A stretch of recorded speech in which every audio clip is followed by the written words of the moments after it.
So in case you missed it, Nintendo has officially revealed the Nintendo Switch 2. Welcome back, my friends, to another video here on the channel. Today, what we're going to be doing is analyzing this trailer, as we really don't have anything better to do until the 2nd of April.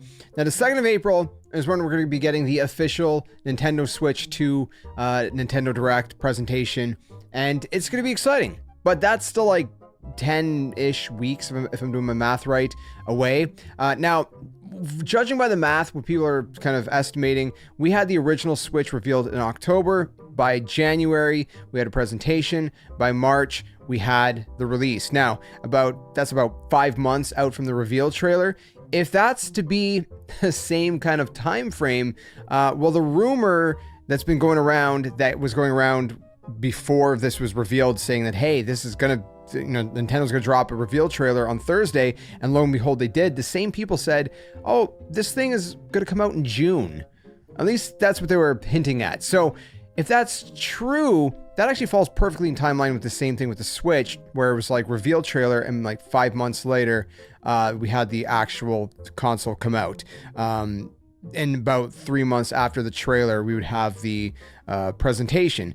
The timeline is already lining up, so it makes sense that June might actually be the release date for this thing. It doesn't make sense that they would reveal this thing in January and then drop it later on in, like towards the very end of the year. Nintendo just doesn't usually wait that long. If they were going to release this for Christmas season, holiday season, this would be like probably revealed closer to the summertime. So there's a pretty good safe chance that this is going to be coming out in June. So with that aside, let's go ahead and check out this trailer, because there's a lot to kind of go over. And one of the things you actually seen was a brand new Mario Kart trailer. First things first, let's just actually take a look at this shot right here, since we're here. This is already previously kind of confirmed, but yes, you could play Nintendo Switch games on the Nintendo Switch 2. They're going to be backwards compatible. Now, Nintendo Switch 2 games are not going to be able to be played on the current Switch. It's not usually like that. Now, what a lot of people think what they might do is, for the Nintendo Switch 2 games, there might be like a little extra lip, kind of like on the corner of the actual Switch cartridge. Kind of like, think about the 3DS. Look at the DS games cartridges, and then look at the 3DS. There's like this little kind of hanging lip just to differentiate them, and so you can't actually put them in the previous Switch, or previous DS rather, because they wouldn't play anyways, just so people don't get confused. The other thing you can get a good look at in this image right here is the size comparison, which I think this is actually a perfect look, and obviously this is to scale, and it's pretty significant. If you look at the screen, first things first, I mean, okay, if you were to compare the OLED version, the OLED version has less bezels than the normal Switch version. So I would like to see a comparison of that. And it's slightly bigger in terms of the screen size, but that's because the bezels themselves are smaller, right? But the actual Switch console is the same size. Now, one thing you might notice is the Joy-Cons. The Joy-Cons are also bigger, and you actually see that throughout the trailer. Everything's bigger. So the Switch was what, about a 7-inch screen, I believe. I'm pretty sure it's a safe bet to say this is about probably an 8.5-inch screen, and that seems to be kind of what a lot of the PC handheld stuff, if you guys have paid attention to that at all. If not, a lot of the PC handheld stuff, like the MSI Claw, what is it, 8 AI Plus, whatever it's called. I believe the Lenovo Go 2, I believe, is also like 8 or 8.5 inches. So that seems to be a lot of the screen sizes. So again, my bet is this is an 8.5-inch screen. I can't say 100%, but that's my bet. So we can see that, again, a little bit of the size comparison between the two Switches, the original Switch on the left and this one here. Now, if we just kind of go back all the way to the very beginning of the trailer, let's just kind of analyze this a little bit by little bit. This is the very first shot, and the first thing you see is the difference in screen size. So they blow up the actual Switch console itself, and you can see how tiny the Joy-Cons are comparatively, right? At this point, the classic Joy-Cons. So then what's going to happen? Well, the Joy-Cons are going to blow up as well. We're going to be seeing a couple different things that they're going to be kind of showing here. So for example, we're going to be getting the USB-C port, This is going to be on the, I believe that's the top. We got, of course, the power button, the volume button. We got a nice little look at that. So, some of the ventilation. You know, it's pretty standard stuff. A headphone jack. You know, there seems to be a USB-C, I guess, on both sides. It seems to be, from what I can tell. So obviously the one on the bottom to dock it, and then there's also one on the top. The kickstand itself is obviously kind of done. Little bit, I guess, kind of in the ballpark of what the Switch OLED was, but the Switch OLED had this whole kind of middle part filled in, where this is just kind of like not, which I think maybe might work a little bit better. This might be like the best version of a kickstand yet. Excuse me. So that's that, and that's pretty nice, and it goes pretty far back, as you can see, which is really nice. At this point, they haven't showed you anything on the sides yet where the Joy-Cons go, but hey, let's blow up the Joy-Cons right there. If I go back a frame, right there, we can see the size comparison of the Joy-Cons, right? So you can see on the bottom, they're kind of even out. So you can see in terms of height, I mean, there's like, again, it's hard to say for sure, maybe half an inch taller, roughly. Again, I'm just kind of ballparking this, obviously. You can also see a great comparison between the face buttons. They're a little bit bigger. I know this is obviously two different Joy-Cons, but the face buttons are pretty much the same with the D-pad buttons and the actual, you know, ABXY. So you can see the buttons themselves are a little bit bigger. They're a little bit more rounded on the edges. These are round, but these are a little bit sharper when they kind of dip off. This has a little bit more of I guess you could say a smoother roundness to them. The sticks as well. You can see the stick is a little bit beefier. It's a little chunkier. It's a little, I guess, thicker, if you will. The stick looks like it's just, it's going to feel a little bit more solid, if you will. Now, here's the interesting thing. Let me go back one quick second. If you notice on this right Joy-Con, right, pay close attention to all the buttons here, right? Very close attention, right? We got on the left one, we got the screenshot button and all that. We got the home button here. But what happens when we get to the other Joy-Cons? Well, suddenly there's another square button on this one, right? Now there's a square button on this one too still as well. You can see we still got the home button. This has a little like circular indent, which indicates that this is going to be for the screenshots. Now, if this was going to be for like, okay, you'd say like, okay, well, you know, maybe this is also for screenshots, because, you know, if you're playing with just the one controller, then how do you take screenshots unless you have the right controller that has the screenshot button? Maybe, but it's curious why they don't have that little circular indentation on this button. So it is possible, but I don't know. Your guess is as good as mine, but there is an extra button there. What is it for? I don't know. I do like again, everything looks a little bit nicer. Let's go back for one quick second again though, because I want to check out one more thing in this frame, and that's going to be the shoulder buttons. Look at the shoulder buttons. I mean, this, you know, the L and R, this one right here, we can't see the triggers on this side, unfortunately, but the trigger, it just, you know, or sorry, the shoulder button, it goes down like right about here. This shoulder button goes down a lot further. So there's going to be a little bit more kind of, I guess, range where you can kind of actually probably push the button is what I'm guessing. So significantly, you know, I guess lengthened, if you will. Well, maybe not significant, but you know, to an extent. And I think that looks good, and I think it's going to play nice as well. So that's that. We can't really compare the back, unfortunately, but what we can see now is a really interesting color scheme, right? With the original Switch Joy-Cons, they had the actual Joy-Con that was, you know, colored neon, and then, you know, all this part that is colored here was just kind of blocked out. Now they've reversed it, which I think makes it look a little bit more sleek, a little bit more mature, a little bit more modern, right? I think they're kind of going for that. And you can see pretty much some similar things as you would expect from the current Switch. But what you can see is that the SL and the SR, they're bigger. They're much bigger, which is a huge improvement, and a very welcomed one at that. Why? Because they're really dinky and kind of hard to push on the current Switch. So this is gonna make it a little bit easier. We got, of course, the syncing button right here as well. This is gonna be how they're gonna kind of latch in to the Switch console, which we're gonna see in a second here. It seems to be like these are gonna be magnetized. I think these are magnets on the edges here. And right here, we're gonna talk about this in a little bit here, but this was rumored previously This seems to be an optical sensor, which is going to be used as kind of like a mouse, you know, like a keyboard, right? A PC mouse. And we'll talk about that a little bit more in a second. But again, you do get a little bit of an idea of the rounded edges and just the face buttons a little bit from this angle as well. And the thickness of these new sticks, they just look more sturdier, and hopefully that'll offset any kind of stick drift. So going over to, you know, flipping them around, we got the blue on the other side. Again, they're doing the red and blue neon as well, but now they're on the inside, right? Beautiful, beautiful. Looks great. I love these Joy-Cons. They're so sleek. Now on the back here, we're going to see a better shot in a moment here, but you can see there's a big, fat, chunky button right there. If I can kind of get a little bit of a better shot for you, maybe. Right there is a big chunky button. Maybe I go like that. Boom. That's the release. Okay. So that's how you're going to release it from the Switch.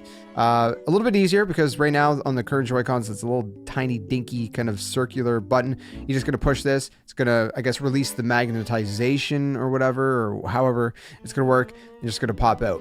I don't actually think the magnets are, I don't think that was ever confirmed. I think that was a rumor / leak, but it makes sense because there's no way this thing just kind of snaps in without any kind of magnets also kind of, you know, assisting it and kind of helping it. Now, here's what's interesting. There's this whole other thing right here that you can put your Joy-Con in. And you're probably wondering, like, why? It looks pretty much the same. Not quite. Not quite. If you pay attention to the bottom here, maybe, okay, I'm making sure I'm at the highest resolution. If you pay attention to the bottom, there's little rubber feet, okay? If you look at the bottom of your mouse, if you have a mouse, keyboard and mouse, right? If you have a PC, little rubber feet. 100%, this is an accessory, which I'm assuming is going to come with the console. Otherwise, I don't think they would show it. I think it's going to be kind of like, you know, the straps, right? How the straps came with the console. And actually this, I believe this is the strap. You can see right here on the bottom over here, there is a strap on it. So that's how the straps are going to go on. So these are the new strap accessories, but it's not just a strap accessory because this strap accessory also seems to have these little rubber feet. Okay. And pay attention to what they do after it goes in. By the way, this is so much better, in my opinion. Now, I think there's probably magnets in here. Again, this is why I think this is magnetized. How else would this stay inside of this thing? I think it magnetizes to it, and it's just gonna be perfect because that's gonna be so much easier way to put on your straps and whatnot. But again, rubber feet. Why? Why rubber feet? And also there's a little release button on the front. Sorry, let me go back one quick second. Right there, I believe that's the release button to pop this thing off. You just push that little button, boom, pop it off. Easy peasy, lemon squeezy. But look, as we can see right here, right, there's a strap attached to it. But now what? Oh, they're moving around all over here. Why? What? Like a mouse, right? Again, it seems to be like that's what they're going for is a mouse. The question is, can you use this kind of like, you know, Splatoon and kind of, you know, keyboard and mouse style thing for like aiming in games like Splatoon and stuff? That'll be interesting. Also, things like Mario Maker might be a lot easier to kind of, you know, just kind of use like a mouse style kind of controller. I think that'll be a lot easier as well. So, I mean, what the potential of what they can utilize with this is going to be very interesting. You know, obviously with big exclusives like, you know, Zelda games, they always like to utilize one of the quirky features that is unique to that console. On the DS, right, Spirit Tracks and Phantom Hourglass, you had to use a stylus, you had to blow into the mic, you even had to close the DS and reopen it to stamp things and whatnot. So pretty interesting. We could also see a look at the triggers. The triggers look a little bit more fuller, a little bit wider. They look like they're going to be a little bit more comfortable. The triggers are not bad on the current Joy-Cons, but it just looks, again, like this whole aesthetic of these Joy-Cons looks like they're going to fit the hand a lot better. Again, you can see a little bit better of the trigger here. It's just going to fit and kind of, you know, mold. Your hands are going to mold to it a little bit smoother. And again, the way this, you know, just everything's just so rounded and sleek and refined. And again, it just feels like it's going to really kind of do well. So at this point, we're moving on to another scene. As we can see, we're going to be snapping the Joy-Cons in. Okay, so this is how it works. Now, I need to note this because a lot of people have mentioned like, oh, what about this thing right here? It looks like, you know, that's like just something bad waiting to happen. I'm assuming whatever's tucked under this, even though this looks like a little flimsy kind of plastic piece, I feel like whatever is holding it on, like behind all this is going to be very, very strong. And it's Nintendo.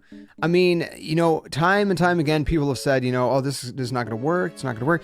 Nintendo knows what they're doing. I 100% trust them. And I think the ergonomics, not the ergonomics, that's not the right word. The, I guess just the functionality of how this is going to work. I think it's going to work well. I think it's going to snap into place. And like I said, if these are magnets inside, which I believe it is, then the magnets are also going to hold it on. And I don't think there's going to be any way to kind of like push this in the wrong way, because again, everything's going to fit perfectly into this little slot. So it's going to be hard to kind of misalign this. And I think it's going to be hard to break. I think it's going to be a really, really tough piece of plastic right here. And I just don't think it's going to be flimsy or easily breakable. I think it has, like I said, a very solid backbone behind it that we can't necessarily see going through behind there. And yeah, I don't think there's going to be any problem. But again, we can just see just boom, snaps in place, right? It just snaps in place. That's it. So easy. So sleek. No more sliding it in, no more sliding it out. It's going to be so much easier to get your Joy-Cons in and get your Joy-Cons out. And it's just going to be fantastic. And I like that you can kind of see through the crack a little bit of that coloration just kind of peeking out. Just a little bit. You can see that little accent right here, the little blue and a little bit of that red is beautiful. And the sticks, just like that colored ring behind it, it's just a nice little bit of accent. Very, very nice. And then again, boom, just popped it out. That's it. And then Switch 2. They pop them back in, and that's it. Nintendo Switch 2. There's the logo. We're not done yet. We got a little bit more to go. We get a little bit more of a look at these Joy-Cons. Again, everything's just so sleek. I don't think there's much more I can really say about the Joy-Cons. We'll go through it a little bit more here. Again, we can see some of the back. Again, everything's just really round, really smooth. So I think it's just gonna feel so good in the hands. I keep stressing that. Nintendo Switch 2. Again, we see the back. We see the release triggers a little bit better. We see the ZL and the ZR, the game cartridge and all that. And that's pretty much that.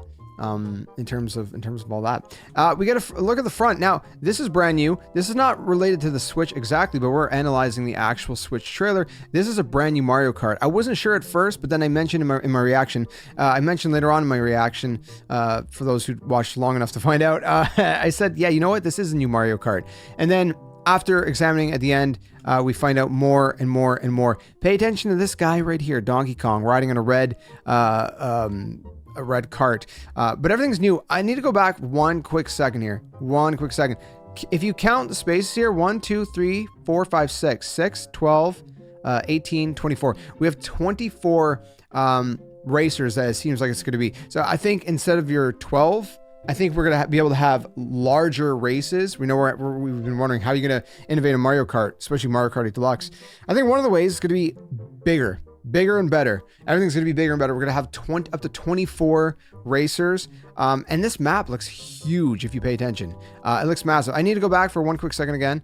Pay attention to Rosalina. She's got these new kind of tires right here. See, they're kind of like these like tank looking tires, right? These kind of triangular tires with these kind of more snowmobile kind of looking things at the front. I don't know how she's doing that on pavement, I'll be honest, but lo and behold, she is. And so we got a little bit of a look at some of the character models to some extent. Look at Donkey Kong back there. See Donkey Kong? I don't know if you can see him. A lot of people have been posting this, but he looks a little funky. Okay, not like Funky Kong. He doesn't look right. He looks kind of more like in line with the Super Mario Bros. Movie, which I'm not really a fan of that look, because this is changing the way we've known the look of Donkey Kong for quite some time, right? He doesn't look like Donkey Kong. I don't like that. I don't know why they would change it. My biggest complaint about this whole Switch trailer is that, but anyways, we're not here to complain. We're here to analyze. Everything, the character models are good. I think for the most part, we see, you know, Mario's face looks a little bit chubbier. I don't know why. I don't know. I'm just trimming out. Bowser's hair looks a little bit more sleek and kind of like oiled back a little bit. Anyways, nonetheless, you can see that we have some brand new Mario Kart action. What is it going to be called? Mario Kart 9? Mario Kart 10? Some people are arguing Mario Kart Tour is Mario Kart 9, so this is going to be called Mario Kart 10. I don't know.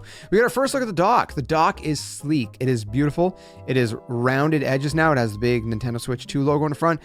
Nintendo Switch 2. Is that a great name? I don't know. They could have went with Super Nintendo Switch. That would have been cooler. There would have been a little bit of a nod back to the Super Nintendo as well. Or they went with the number 2. Whatever. It works, I guess. Probably better than going from the Wii to the Wii U. Maybe that's what they were trying to avoid. I don't know. But anyways, we're going into this. Now, you're probably wondering, what is this console? What is the point of this console? You know, what is the point? Is it more powerful? Of course, it's going to be more powerful. We don't know the details yet. We don't know the specs yet. But the rumors, you know, there's rumors going around. It's going to be, you know, maybe like almost as powerful as an Xbox Series S, some people say. Other people say like a PS4 Pro. We don't know until Nintendo says something. It's definitely going to be more powerful. There's going to be some new kind of quirks and features about this that we don't have on the current Switch. As you've seen, you know, obviously in this showcase or trailer, a little bit of, you know, being able to use the Joy-Cons most likely as a mouse. And I'm sure there's going to be some other features as well. You know, been rumors for a while that this is going to be 4K compatible. So the dock looks fantastic. Looks really good. Everything looks sleek. We got the brand new Switch 2 kind of Joy-Con holder, whatever you want to call it. And I mean, it looks very similar, a little bit refined. We got the Switch 2 logo and obviously, you know, the coloration in the middle there. And these are just going to pop in. And that's pretty much that. It looks exactly like you would expect from the current Nintendo Switch grip. Just a little bit redefined. It looks like maybe a little bit changed on the front end right there. But again, looks great, looks really sleek. You get a little bit more look at the brand new Mario Kart right here, which we then see there seems to be like a new item right over here, right under the kind of Yoshi's Burger fast food joint or whatever. The other thing people are noting is that if you look a little bit here, people don't know for sure, but it looks like there's 3 paths. It looks like you got the main path. It looks like you can go off to the left, and there's this dirt path, same thing off to the right. Can you go down these paths? I don't know. All I know is that if you look way back here, it seems like the track goes all the way back here, but these worlds look like they're really, really big. And I think with this Mario Kart, we're going to be having like maybe bigger worlds, which is going to be very interesting to say the very least. And it's cool that they just kind of at the very end, just kind of this thing that's like leans out, kind of poking out, just like, hey, look at me, you know, I'm here. And I think for the most part, that pretty much sums it up. 2025 is it. We're getting it this year. And then the last thing we mentioned at the very beginning of the game, beginning of the video. And then finally, we're going to be getting, like I said, the Direct on April 2nd. And there's also going to be some hands-on events that's going to be happening sometime kind of later in April, depending where you are in the world. I know there's going to be I think there's going to be some in LA, New York. If you're in Canada, they've announced one for Toronto. I don't know if they're going to have any in like Vancouver or anywhere else, but Toronto is at least one place you can go if you're in Canada. And that's pretty much it, my friends. That is the Nintendo Switch 2. If I missed anything, please do let me know in the comment section below. I think I've analyzed this as best as I can think of. There's probably some things I missed, but I think I picked it apart pretty thoroughly. But again, if I missed anything, let me know in the comments and let me know if you guys are excited about this. Obviously, I'm really excited. And if you are too, you're in the right place. Stick around for more. Leave a like, subscribe for more. We do a variety of Nintendo-based content here on the channel. We're going to be covering the Nintendo Switch 2 quite a bit. It's going to be a lot of fun, Lord willing. So stick around. It's going to be fun. I'm excited, man. I'm so hyped. I'm so pumped. So it's here, a new Nintendo console. Well, it's refined from the current one, but it's like I said, it's like the DS going to the 3DS, right? Or the Game Boy going to the Game Boy Advance, right? I think that's kind of how we should look at this, and we should expect some pretty awesome stuff, and hopefully finally Twilight Princess HD and Wind Waker HD. Till the next one, friends, game on. Thanks for watching, and I'll see you guys soon.